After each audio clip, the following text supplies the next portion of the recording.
The night the ocean came through the clubhouse window, it didn't look like water.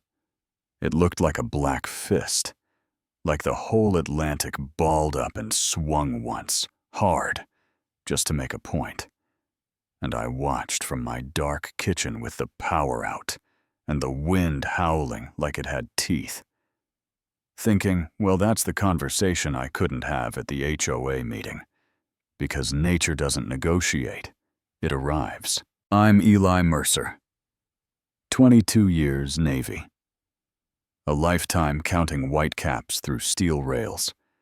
And when I retired, I bought a weathered cottage on a bluff in Seabright, Carolina, because I wanted to hear waves without needing to chart them. I wanted quiet roots, something that holds when the world leans. So I planted a living seawall the old-fashioned way. Sea grape, live oak, buttonwood. Salt bush cordgrass. Species that don't ask for permission because the salt in the air is home, and I spaced them tight.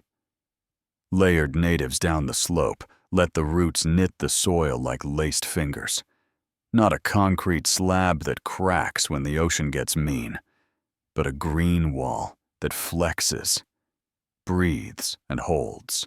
People noticed a 5th grade class showed up with clipboards. The county extension guy walked the edge with me and said, "Not bad. Mercer, you built a seawall with a shovel and stubbornness, and when a nor'easter chewed up the coast 2 miles south, my line didn't move an inch, and I slept like a man who had made one good decision." Then Sloan Whitfield arrived. New build at the top of the hill, pale stucco, and a 2-story window staring at the ocean like a ring light. Glossy flyers on every doorstep. 3 weeks later, promising coastal harmony and view continuity, which is HOA for make it look like a brochure, and folks in Seabright don't vote unless it's fishing season. So Sloan won the presidency with 19 ballots and built committees like Lego, Landscaping Safety Architectural Review, and the one with my name on it. Whether they said it or not, the View Stewardship Council. First notice showed up. Folded like a wedding invitation. Unauthorized vegetation. Obstruction. Photos taken with a telephoto lens from behind my fence. Red arrows at my sea grape, like it stole a car. And I stood there reading it 3 times, while my ears went hot. Then I did what you do when you've seen enough bad decisions to know paperwork is armor. I made a binder copies of my deed, the county letter from years back, a soil stability report.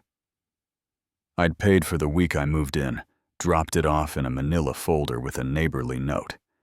Happy to discuss, these roots are holding your bluff. At the clubhouse meeting, Lavender wipes new paint money in the air. Sloan clicked through slides of exemplary coastal vistas. Then a photo of my bluff labeled visual offense, and I actually snorted. Couldn't help it, she heard me and smiled. The way someone smiles. When they've already decided where you belong, huh? Mr. Mercer, your vegetation exceeds allowable height and disrupts unified aesthetics.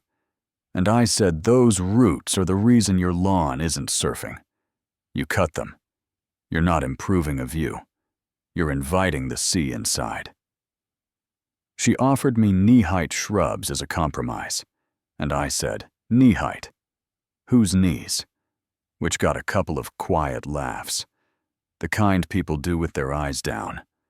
And that's when she measured me with a look and filed me under non-compliant. The fines doubled a board resolution threatened to access my parcel for remediation. Yeah, that happened.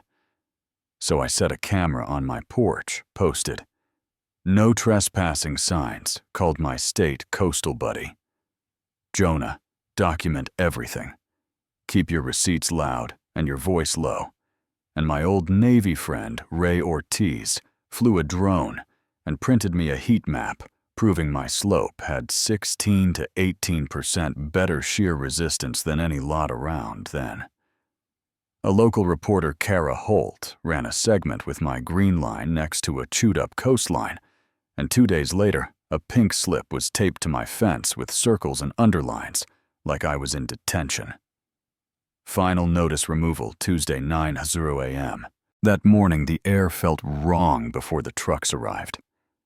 If you live by water, you know what I mean, whether it talks to your bones first, then your phone. And at 8:45, 3 unmarked rigs idled across the street. 2 guys in orange vests, 1 with a clipboard, 2 with chainsaws. They were too eager to hold still. Sloane pulled up in a bone-white SUV and stood on the line like she owned the idea of it. "We're proceeding," she said, waving a paper with signatures. "And no seal and—" I hit record, said my name. The time, the violation. Because that's how you talk to the future. The first chainsaw fired at 9:03, and it felt like a wrong piano note in a quiet church. The sea grape went down with a crack that sounded like bone. A second tree fell. Sawdust turned the air sweet and filthy. I raised my hand and said, "You cut 1 more, I press charges." The worker looked at Sloane, and she nodded like a queen knighting a bad idea. But the sheriff's cruiser rolled in like a teacher catching a food fight. Deputy Harris didn't raise his voice. "You have a warrant?" He asked, "HOA jurisdiction?" She said, "No, ma'am." "Private property, no order, authorizing entry or removal." Step back, and she did eventually, and he asked if I wanted to press charges, and I looked at the stumps and the shredded root net, and I said, "Not today." And if you've ever had to choose between the anger that fits and the action that works, you know the taste in my mouth. The storm built like it had a grudge pressure, dropping radar. Blooming red depression at breakfast and something meaner by dinner. I called the HOA line and left a message for the record, bored the windows, sandbagged the park, then walked past the clubhouse and saw a sunset social on the TV. Inside, 6 people in nice shoes, toasting in front of a glass wall that faced the ocean like a dare. I stepped in and said, "This is not a thunderstorm." And Sloane smiled that smile. "Go enjoy the rain, Mr. Mercer. We've got sandbags when we need them." "You won't have time," I said, and she turned away, and if you're keeping score at home, that's the part where you shake your head and say, "You know what I mean." At 2 a.m., the power died. The sky went sick. Green, the wind didn't gust. It pressed. The house leaned on its nails. The surge announced itself like a train that forgot it needed tracks. The first hit where my grove used to be, and the bluff coughed dirt. The second went hunting. Uphill, lifted a patio table like it was paper. Then punched through the clubhouse glass, one scream. Short, human. Then the sea took the sound back. Morning came slow and wrong. The bluff was 4 feet closer to my porch. I didn't need a tape measure. The park looked peeled, and Sloane sat on the curb in a raincoat. Too big, hair down. Eyes stunned. And here's a thing I learned that day. There's a face people make when consequence outruns control. It isn't shame. It isn't grief. It's recognition. And she wore it. The state showed up with engineers and neon vests.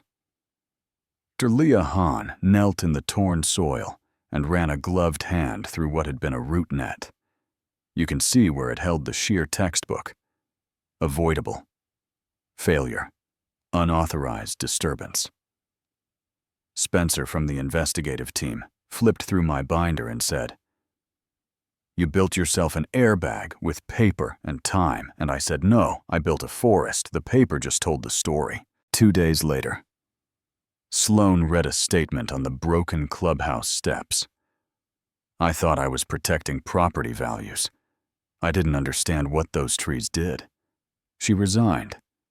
No applause, no boos, just the sound of people who won't be fooled by fonts. Again, lawyers rolled in insurance, shrugged at the phrase. The board collapsed in a meeting that felt like a building evacuation. Someone asked me to run the new one, and I said no. Different storms. The coastal office asked to make my lot a pilot for a living shoreline. Rebuild, we staked coir logs like stitches, planted salt bush, and tough little yapon and juvenile oaks that looked ready to square up with the wind. Green came back like forgiveness. Not enough to pretend the harm never happened. Enough to say, start here. And Kara did a follow-up that ended with sometimes the strongest walls are grown.